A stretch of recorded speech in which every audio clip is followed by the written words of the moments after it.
Aujourd'hui, on va parler de Michel Foucault et on va parler de régime.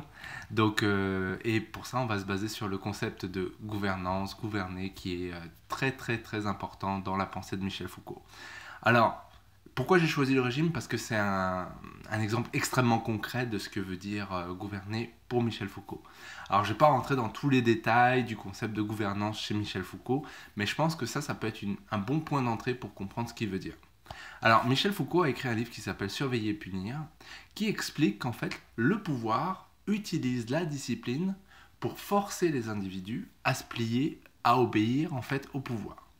La discipline passe automatiquement, surtout à cette époque-là pour Michel Foucault, par le corps. On discipline le corps. L'armée, les écoles, les usines disciplinent le corps. Et c'est donc à travers le corps qu'on peut avoir une forme de pouvoir qui détermine un peu la forme et les comportements qu'on va avoir.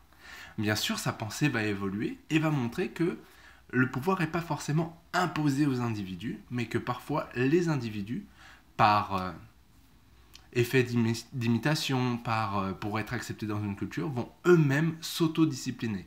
Et donc c'est ce qu'on pourrait appeler, et c'est ce que Michel Foucault appelle la gouvernance de soi. Pour illustrer parfaitement ce concept-là, on utilise par exemple l'idée de régime. Donc, vous regardez dans les magazines, vous regardez sur Instagram, vous regardez sur Facebook, vous regardez à la télévision, tous les ans, à peu près en été, il y a toujours vous allez perdre ces 5 kilos en une semaine, vous allez avoir le poids parfait, etc. etc. Et donc ça, ce qu'on comprend, c'est que cette histoire de poids, cette histoire de privation, cette histoire de sport à outrance, c'est lié plus à un modèle culturel qu'à un bien-être physiologique. Et la plupart des scientifiques le savent, un peu de surpoids, pas trop, est bon pour le corps et permet justement d'avoir une meilleure santé sur du long terme. Donc là aujourd'hui, que ce soit des femmes ou des hommes, avec l'influence qu'on a des réseaux sociaux par exemple, avec les gens du CrossFit, avec les fitness girls, etc. On rentre dans une compétition où justement on essaye d'appliquer et de correspondre à ces modèles-là.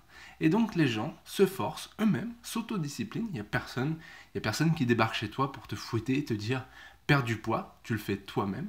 Il y a une pression que tu te mets toi-même, tu t'autodisciplines toi-même, tu te gouvernes toi-même, et en faisant ça, tu es sous l'influence du pouvoir.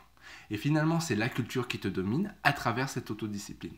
Après, on peut rajouter d'autres grilles d'analyse. On pourrait dire, si c'est féministe, on pourrait dire le régime, c'est une méthode patriarcale pour prendre le contrôle sur le corps des femmes. Si tu es quelqu'un qui est plutôt dans le marxisme, tu diras, bah oui, mais s'il faut qu'on soit performant avec le corps, c'est aussi pour aider les entreprises à être plus performantes à travers leurs gains monétaires. Donc on a arrêté de boire et fumer. Donc on est de plus en plus en santé dans les entreprises pour produire plus. Donc après tu peux rajouter les grilles que tu veux. Mais Foucault, lui, précisait vraiment, et c'était vraiment très important pour lui, de dire que le corps c'était la clé par laquelle passe la discipline. Et la discipline c'est là où passe le pouvoir. Donc que ça soit imposé, ou que ça soit au contraire émergent de l'individu, on passe toujours par le corps comme forme de pouvoir. Merci d'avoir vu cette vidéo, à bientôt.